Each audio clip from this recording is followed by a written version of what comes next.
Por orden de mesa, desde el otro extremo hasta aquí, tenemos a JETTE LEHMAN, responsable del diseño de producción, SIGNE Sorensen, productora, OPPENHEIMER, director de la película, MACKAY, uno de sus actores principales, y NIELS ANDERSEN, montador. Si os parece, empezamos directamente con la ronda de preguntas y si no, pues ya os ayudo yo. Vale, aquí hay una aquí primero. Hola, buenas tardes. Enhorabuena por la película. Yo quería preguntar, bueno, voy a hacer dos preguntas, si se me permite. La primera es, quería saber, ya que en representación de los actores está MACKAY aquí, quería saber si en alguno de los números musicales de la película, alguno de ellos le resultó quizá especialmente complicado o todo fue súper fluido. Y luego, pues quería preguntar sobre el tema de la iluminación en la película. Me ha llamado bastante la atención pues, las diferentes estancias del sitio donde viven, pues el tipo de iluminación que tiene cada una de ellas, que es diferente, y lo he visto sobre todo más hacia el final, lo que van pasando por cada una de ellas y la propia iluminación va cambiando, ¿no? Entonces, dado que veo que es muy importante eso, quería saber el trabajo que tuvo ese aspecto técnico. Gracias.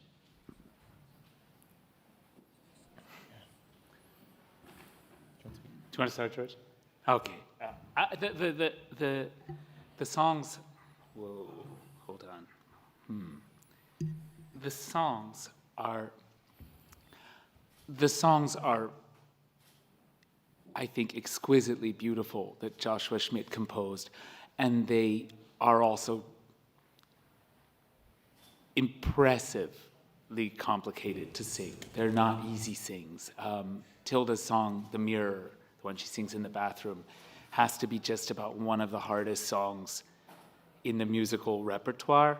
The song, The Big Blue Sky, that the father sings where he falls off the mountain or jumps off the mountain, that the range required is, we thought, impossible for any singer. Michael was able to handle it. Alone is incredibly hard, and I'll let George talk to the challenges there from a performance perspective, but everyone was so intrepid and just embraced the idea of singing. I don't think the singing put any of the cast off for a second. It was just something that it was something that everyone threw their hearts into and learned. It was one thing I'll just say about the songs. It was very important to me that when Mother sings, we don't hear some switch to some super polished Broadway-style voice. It was very important to me that Mother sing in her own voice because, and the same for all the characters, these songs are emotional breakdowns very often, and they have to be deeply rooted in the character and in the moment. I'll let George talk a little bit about the singing, and then I'll answer your question about the lights.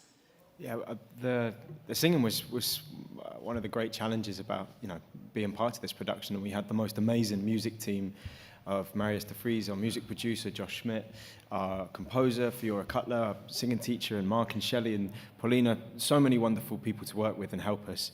And actually for the song, sort of Sun's song alone, that's how Josh and I first began working together. We did like a 2-day workshop to just explore the character via that song. So there was the technical aspect of it, but then there was also like, that became the route to understanding the character for me personally. And then about the lighting, one of the crucial ideas that Jette and I and Michał Krichman, the cinematographer, worked out was that we should forget that we're in a bunker at times, because part of this, the characters sing their hopes, they sing their delusions, they sing their lies, they sing the stories that they tell themselves so that they can cope with their situation. And it was crucial to me that those lies and hopes and delusions be beautiful and seductive so that when we hear them, we're humming along with them and in a sense slipping into their skin and swept up into the beauty of the lie with them. And that meant we should be able to forget that we're in a bunker. We shouldn't feel we're in a claustrophobic concrete box like in a film like Downfall. So we had to think, how do we do that when there's no windows? And the ideal was light coming through skylights. Jette had a whole series of inspirations for that. and simulated daylight, and then that then diffuses through the rooms. And then Misha developed with our amazing gaffer, James McGuire, an idea that as sort of time speeds up, and especially in songs about the natural world, of which there's quite a few, the nostalgia or the longing is the right word for the natural world, that we would have this alternating warm and cold light, simulating or approximating what happens as clouds race overhead and change daylight from warm to cold. And then, of course, there's moments where the light goes down entirely. Hay una pregunta ahí atrás. Hi, question here from Brazil, Rodrigo Fonseca, Correio da Manhã. Congratulations for the film. Joshua, I think I have two questions. You became admired as a documentary filmmaker, and when we talk about the kind of documentary you've made, the art of listening came instantaneously to our mind. I would like to understand how much of this previous experience of yours were important to build the listening of a family. That's the core of the end. And I think I have a second question. It's a musical basically about loneliness. You have a family together, people trying to love, but there is loneliness everywhere. How much of this loneliness reflects the current situation of America, the current situation of a world full of social media and empty of the look in the eyes? Thank you very much. I deeply appreciate the second part of your question. It was insightful, and it cuts to the core of what the film's about, and it has an urgency to it that I can just speak to for a moment. I think we live in a society, we live in an economy that tells us we should be greedy, essentially. We are told that a good agent in a capitalist economy is one trying to maximize their own profit, one maximizing their own self-interest. All economic models assume that that's who we are. And the cradle, if you like, of the rationally self-interested, greedy individual is the nuclear family, and we're told we should find all our meaning there. And we live, and when we place all our hopes on a notion of family that's defined through the exclusion of the rest of the human family, and likewise, when as people in Spain and Western Europe, and I come from America, we define ourselves and our communities through our nations, our nation states, through the countries we're from, to the exclusion of people in other across borders whom we knowingly immiserate and at the same time depend on to clothe us, to produce our food, to mine the rare metals in our mobile phones. And we exclude them and we block them out from our consciousness. We place ourselves willingly, habitually, each and every day in a bunker just like the family's bunker. And I think this film is set in the future, but as George said this morning in a conversation, it's about our present. It's about what we're doing now in the present as a human community and in our individual families, which, if we do not change, will lead to this future. So it's at once a cautionary tale and an allegory for right now. The issue of listening was also a beautiful question. I'll just say this about it. I'm not sure I fully understood it, but I feel that like the act of killing, like the look of silence, the end is a meditation on storytelling. It's a film about how we create our worlds, create our relationships, create our values through the stories we tell, which means that no story is neutral. Every story has an effect. It's about how the film is, all three of these films are about how we obscure the world from ourselves, how we obscure ourselves from ourselves, how we make up and cling to excuses to ease our regrets, and how we somehow manage to believe those excuses, which is to say, it's about self-deception and the uniquely human ability to lie to ourselves. Other creatures may lie, like birds will pretend to have a broken wing, but I think only we human beings lie to ourselves. And I think there's an art of listening to my film, it's about watching, and something, George, you were also talking about this morning, watching how very closely for those sort of tics and moments of discomfort when the truth in an authentic pierces through those lies and starts to unravel them. And I think what's George's performance in the end is a masterclass in precision, because every time any mention of anything that might pique Sun's longing takes place, there's a little flicker, there's a little twitch. And it's all, I don't think it was just me listening, it was all of us as a team listening to really the truth that screams through silence when we attend to it closely. ¿Una pregunta? Enhorabuena. Quisiera preguntar a Joshua sobre los actores, si tenía claro quién iba a interpretarla, y a George qué le llevó, qué le atrajo de su personaje para aceptarlo y qué reflexiones ha logrado hacer a través del mismo. Gracias. Sorry.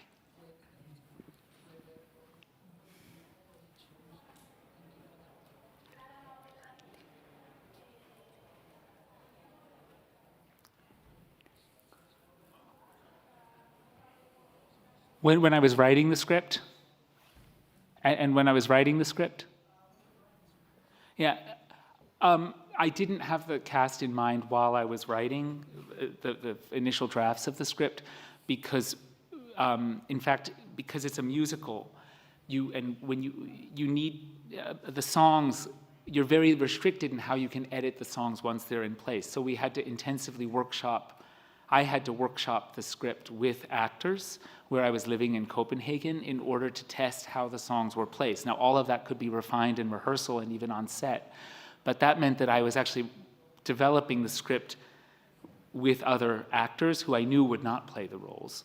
But as soon as we had a script that I thought was right, I knew that the mother should be Tilda. And I reached out to Tilda, she read the script. We had this one beautiful phone call where she said, yes, of course we're doing this.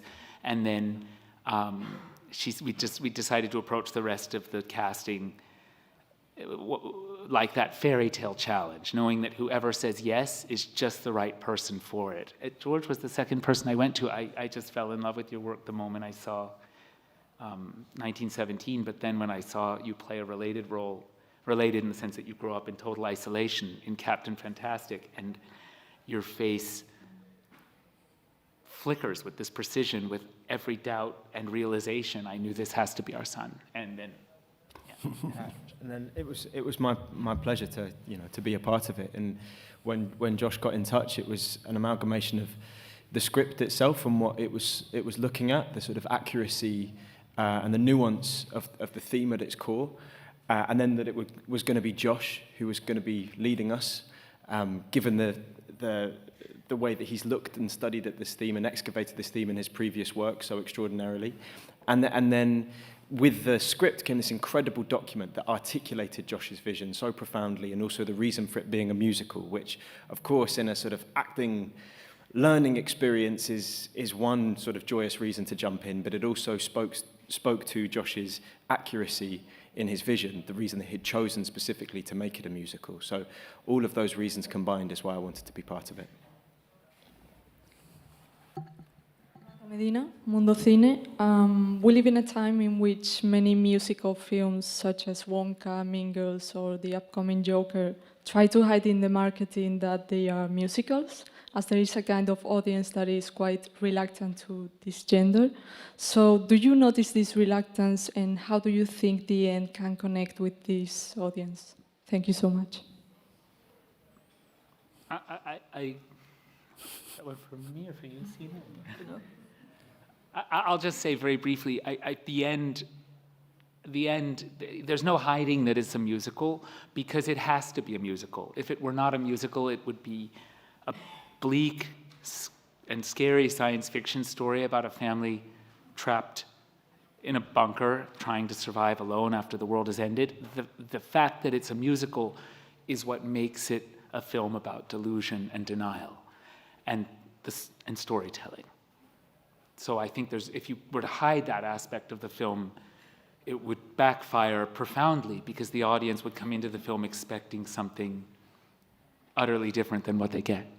I think what we always try to do is to make form and content inform each other completely, or as completely as we can, and that's exactly what we're trying to do here, so no, we're not hiding anything. Una pregunta ahí. Hi, first of all, congratulations for your film. The bunker itself feels like another character, creating sort of purgatory for the main character. And I wanted to know how was the creation of the bunker itself during the process. Thank you. Well, in the very beginning, we were looking at references from bunkers built by billionaires here. We went to look into this missile, these missile Silos. yeah, where people actually go living there. They go for holidays there because they don't know what else to do with them. And we quite fast found out that we needed another atmosphere around our family. And since mother is so obsessed and absorbed with having a normal family and a normal life, we decided to create this beautiful home of hers. And she's trying to keep all the salt out all the time. It's not really successful for her. But this, in a way, nature is creeping in. And another thing we found out in a bunker, it can be quite boring to be in a bunker, in a concrete bunker for more than an hour. So we needed to have an exterior. And after being around, how could we make an exterior here? We thought maybe maybe they would live underground in some kind of a mine. And as soon as this thought started, what kind of mine could that be? Mines can be really boring. And then we started looking into salt mines and found some beautiful pictures of ones in Ukraine. There was the first ones, and then we found out that actually in Italy they have some of these beautiful sparkling white salt mines, and we were lucky enough to Joshua insisting on going down there and do our exterior, because everything else is of course built in the studio. It was a mine that was still processing salt. So we had some really challenges there because there were absolutely no light down there. So we had to actually, all the light you see is made by us. It was quite complicated, but it looks beautiful. It's a dull way. We had this. You can really feel you're underground when you're in a mine like this. So we had this, like being on a night shift for 3 weeks. So. Hay una pregunta aquí. Hi, my name is Clara. I wanted to ask to the director, why did you decided, she maybe asked like a similar question to it, to why is it a musical? And maybe first I thought that to take out the burden that it is to be living inside of the bunker for the last 20 years, but then maybe I thought that does this has to do something with utopia? Like the characters, like the mom and the dad, I thought there was 2 moments that they were actually going to get themselves killed. I actually thought 2 of the characters were going to actually commit suicide in this epic act of like finishing a song and then but then they never die, which maybe means that they never even left the bunker to climb. So what was in your mind when you create that kind of metaphor? Well, I think it's interesting there are these 2 suicidal moments, and the father's jump echoes the son's jump from his song earlier in the film. and then someone else commits suicide, and it's not in song, and it's in a moment of absolute silence. I think there's two things I'd just say. I think I've answered some of your initial question earlier, but I would say add two things. First, in the golden age musicals, the bouncy, buoyant, forward-looking musicals of the 1950s, that I will just note maybe should be called the dark age musicals, because they were being produced pretty much in that unique moment in human history when we developed the ability to annihilate ourselves at the push of a button in the 1940s and 50s. So that's when all this optimism sung forth in these soaring strings and woodwinds. So anyways, in those musicals, in those golden age Broadway musicals, the sort of cliche, but there's truth to it, is that the characters burst into song when they have a truth that's so passionate and so forceful it can't be contained in dialogue. And I think the end is almost the negative image of that, in the sense that the songs emerge from crises of doubt, moments very often when a character, something that the girl has brought or something that's happening has caused a character, the stories that the character needs to cope with their situation and to live with, to unravel and to fall apart. And then they burst into song to sort of reach for, almost as if they're drowning in the sea, after a ship. Their lies and stories are splintered like a shipwreck, and they're grasping for the fragments of the broken boat, trying to put together a life raft. And when one melody slips from their grasp, they reach for another. And so in the gaps between verse and bridge and chorus, and when they hit the wall and they can't sing, in those little silences, that's where the truth screams through, as I said earlier. So unlike in a golden age musical where the songs hold the truth, it's the silence that holds the truth, while the songs are very often these moments of these luminously beautiful, rich, seductive lies. And so when a character commits suicide in song, or flirts with suicide, as Father does, it's in the father's character that, yes, he'd feel bad about himself, he'd feel self-pity, he would fantasize with killing himself when he's confronted with his guilt. But then he's a survivor. He finds new music, a new melody, his sidekick, the butler, to pull him back together. There was one other thing I was going to say, but I forgot. And if I remember it, I'll work it into some other answer. But yeah. Hola otra vez. Yo quería preguntar sobre el montaje. En la película veo pequeñas elipsis, luego la del final que quizá es más evidente. Entonces quería preguntar sobre cómo fue ese trabajo concreto, si había algún tipo de versión que quizá era más larga o si definitivamente la película es como quieres que sea. Y bueno, por cierto, que también sobre lo de los musicales quería preguntar, entonces, originalmente, desde el principio, era un musical, ¿tenías pensado hacer un musical? I'm so sorry, but you cut out on my machine anyways, at the beginning of your first question. Can you just repeat again? Let's see if I can. Now it's working. Sí, sobre el montaje, que he visto que había pequeñas elipsis y que luego al final hay una más evidente. Entonces, quería saber si hay algún tipo de versión que quizás sea más larga o si es la película como tú querías que fuera. Gracias.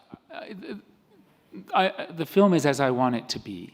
And this is, and the ellipses you're talking about is between the fight at the end and the arrival of the baby. Yeah, no, that's always been an epilogue, and that's exactly as I want it to be. And yes, the film was always conceived as a musical, and I think it can only exist as a musical.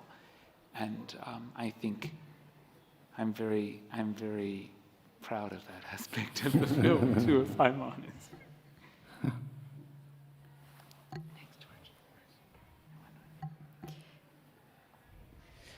Hola, enhorabuena por la película, es un disfrute.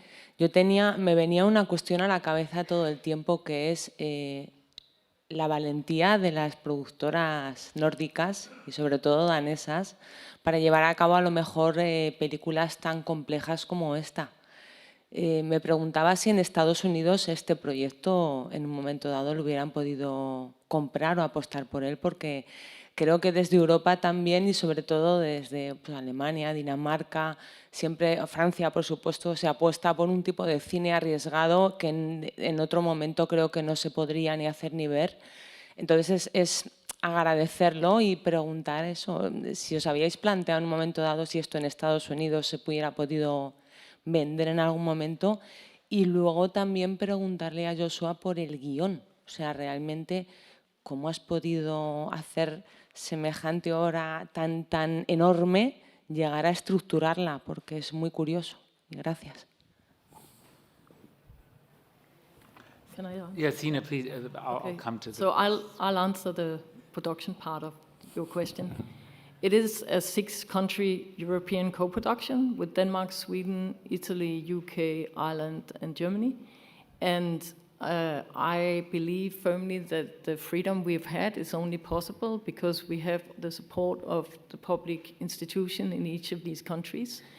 The first and foremost, the Danish Film Institute, because that's where it started, but we also have the Swedish Film Institute, the British Film Institute, the regional and national funds in Germany, Italy, and Ireland, and I think it's very special and something we should treasure, that we have public support for art like this. But in this case, we should also say that we have had Neon, our American distributor, on board the project from very, very early on. So it's actually this time a combination of European funds and also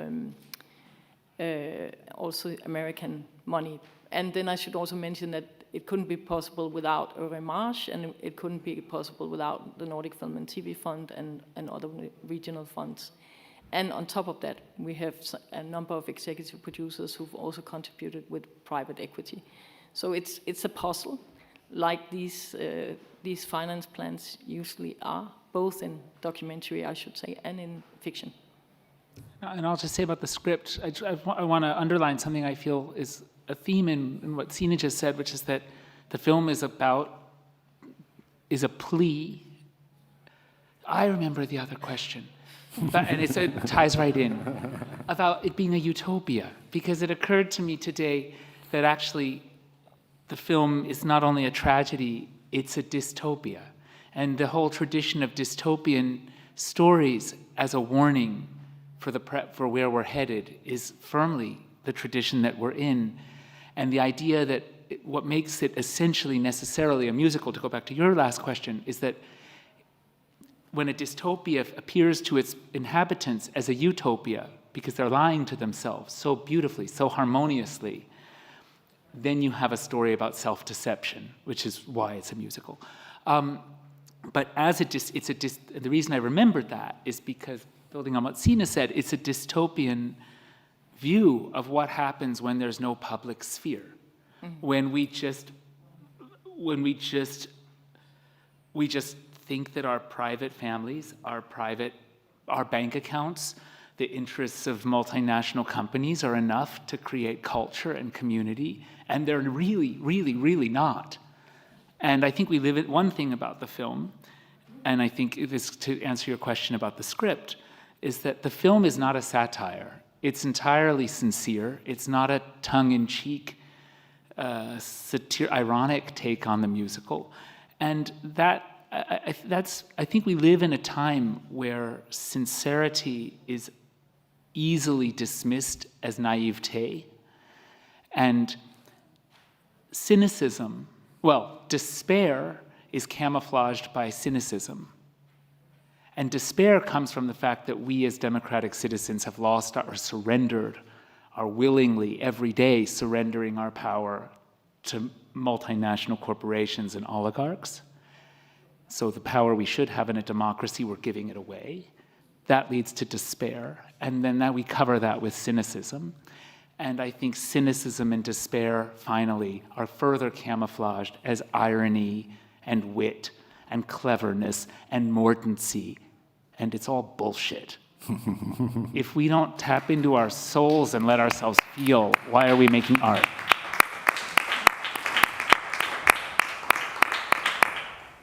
Hay aquí una pregunta más. Hi, Jill Pringle for Australia. On a slightly more light-hearted note, George, I wanted to ask you about your musical process. Was there any musicals that inspired you? Did you have a singing coach? Any pop singers that you liked? And how was it? Well, to follow up on the Aussie connection, Moulin Rouge was a big film for me growing up. By Baz Luhrmann, and we had an incredible singing coach from Tasmania called Fiora Cutler, who helped us all massively. But yeah, I mean, I love a musical, but I would by no means call myself an expert. I mean, we have all the musicals. I grew up in London, so I saw a lot of shows growing up, and I love the theatricality of musicals. I love the sort of, the theatricality more than anything. And the tango scene in Moulin Rouge always I found so extraordinary when I watched that when I was about 11, without really understanding it, but just was kind of switched on by it.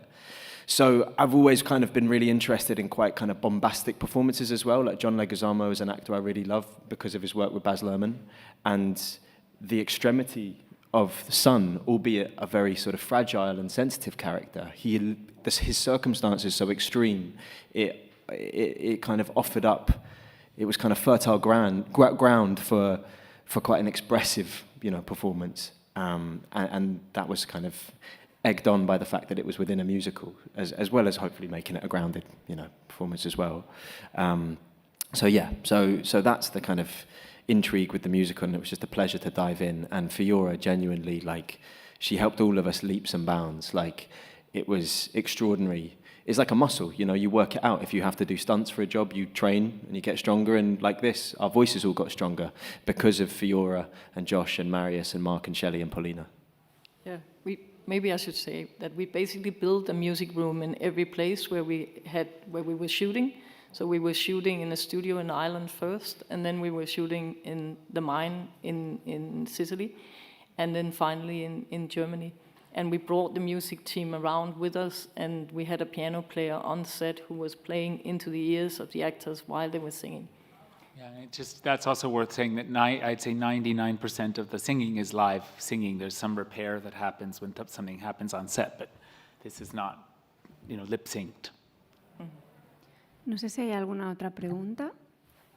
Si no hay ninguna, yo quería un poco, siguiendo un poco la estela de mi compañera en su pregunta, hacer extensible la pregunta sobre los números más específicamente musicales al director de la película y también al montador que está aquí con nosotros, sobre decisiones más de puesta en escena de estos números musicales, porque está la particularidad de que prácticamente todo sucede en interiores, cómo coreografiar a todos estos personajes en estos espacios, cómo poner en escena el musical en momentos de tanta intensidad dramática, y preguntarle a Joshua Oppenheimer sobre si había alguna influencia clara, ¿no?, de algunos musicales de la época que sea que haya seguido como referencia en cuestión de poner en escena estos momentos musicales en su película. Yeah, thank you. My big collaborator in working out the staging was Michał Krichman, the cinematographer. I reached out to Misha early on in the process because I wanted, there's something monumental and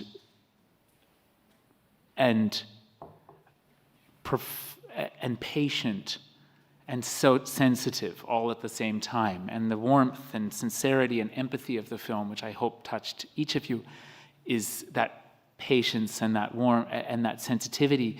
And then the monumental quality I thought was necessary for a film at the end of the world, for the last human family. And we spent about 5 or 6 months cumulatively, but full time, so over probably a year and a half or a little more, planning the staging of every shot in the film, initially we wanted to start with the songs, but they were the hardest. So we started with the spoken scenes, and to find a kind of language that we knew could hold these songs. The songs I knew should not have the many, many cuts and angles of, say, Dancer in the Dark or the film versions of the Bob Fosse musicals. I was really drawn to the kind of golden age, which has bodies moving, dancing, singing in space, where we feel where we see the kind of magic of that unfold. I think dance that's cut intensively, unless the cutting is, it's so easy to make a cut, and it's so difficult to carve space with moving bodies. So it feels like a cheap addition, like adding MSG to food, to kind of introduce into the choreography cuts unless you're very judicious. So we knew we wanted these long takes, and then because one of the principles from Joshua Schmidt that he taught me as a lyricist was that every phrase of lyric should be as dramatically active as dialogue, and these songs are sung by human beings in crisis. It's the crisis that propels them to sing. Because of that, there would be sung dialogue and sung negotiations, like that, I think, incredible beginning of a song between son and mother, when she's looking at the photo album and she snaps and gets angry at son, and then they have this recovery ritual whose ritual quality is underlined by the fact that it's sung. That I had to think, would I do shot, reverse shot? Would I to hold two people singing to each other?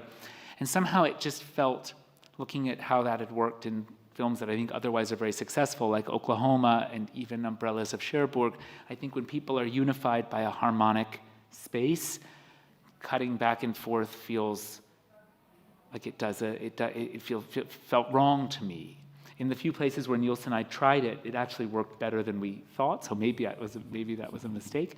But that led to these very long choreographed ensemble songs. That song I just mentioned is about 3.5 minutes. It's the whole cast except for father with parts. It moves through the living room and then out into the salt mine. Those were really hard. George taught me about the pressure on the penalty kicker in soccer. I knew nothing about football. I'm so sorry, embarrassed to say, but George got me into it. And I realized that was the pressure on you guys during those takes. If one actor had a break in their voice or fumbled or improvised something that we thought didn't really work, the whole take had to be redone. So it was a 100% commitment to work that way. No sé si hay alguna pregunta más. Si no hay ninguna, yo solo para acabar quería hacer un pequeño apunte también para Joshua. Hay una cosa que siempre está en tus películas, que es esta idea de la representación, ¿no? Como de la recreación dentro del relato. Aquí hay dos cosas en la película que creo que conectan mucho con esa idea. Una es esta maqueta, ¿no? Que el protagonista va construyendo y que de alguna forma es la imagen que él tiene de una realidad que desconoce en realidad, y es un poco lo que le han contado. Y otra es estas obras de arte, ¿no? Que pertenecen al exterior y que están dentro, ¿no? Me gustaría un poco saber si eso es un poco continuista con esa idea que yo creo que está siempre en tu cine de que a veces para entender la realidad hay que recrearla de alguna manera artificial o a través del arte.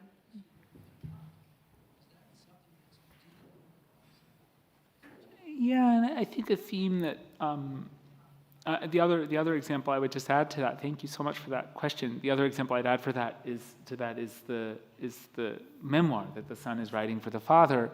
And as we're in Spain, and when I released the 2 documentaries here in San Sebastian, did a program around them, like a little selection of films called The Act of Killing. The Act of Killing was part of it, but then it was a program around the 2 films. One of the things that was very powerful for me about bringing the films here was the theme of impunity. Mm-hmm. Because, of course, Spain lived through fascism far longer than the rest of Western Europe, with the exception of Portugal, I suppose. And we, what I would add beyond what I've already said is that history is always political. History is always ethical. There's no neutral history. There's no factual neutral history. When a history appears to be neutral, It's complicit with whatever the status quo is, by definition. And so here you have a family that needs more than anything truth, forgiveness, and acceptance. I think, I'll just say on a brief tangent, this is a film that challenges us to think about our response to climate change differently. I think we not only have to look at the problem honestly so that we can change course rather than just continue off the precipice into the abyss. But part of doing that is forgiving ourselves for the damage that we've already done and not just retreating to some idealized notion of how things can be. But if here we have a family that retreating to some notion of an idealized world without humans, an idealized nature without humans. We have to actually instead say, we've caused grave damage, we have to accept it, we have to forgive ourselves, we have to ask forgiveness of the future generations, and we have to change. And we don't have to change just by recycling more personally or going vegan personally. We have to make ourselves vulnerable in the way that one does when one becomes an activist, when one joins with fellow citizens together and puts one's own liberty, perhaps, on the line in an era when the punishments for civil disobedience are becoming more and more draconian. We actually have to take that personal risk and discover our full humanity by joining in solidarity and in the deepest empathy with the full human family to make change. And so here we have this family that desperately needs forgiveness, acceptance, and the truth. We have a son in the family who knows at some level he's been lied to, and someone comes in bearing the gift of truth. And all of the stories, all of the versions of history, the diorama, the artworks, the memoirs, appear for what they are. Comforting lies, comforting illusions. And I think when you're making films as artists, we're telling new stories, we're bringing new stories into the world, which hopefully for those of you who take the act of hope and optimism of letting yourself be touched by those stories sincerely, rather than hiding behind a mask of cynicism and ironic detachment, for those of you who take that leap, we have the incredible privilege of making new ways of thinking and seeing possible. And it's the greatest of honors, but it is only the beginning, because those new ways of seeing, thinking, feeling, I hope, come with you out of this room through your writing, whatever you'll write about the film, but also in your own lives, into the things we do next. So thank you for that question. Let's all go out there and do better next.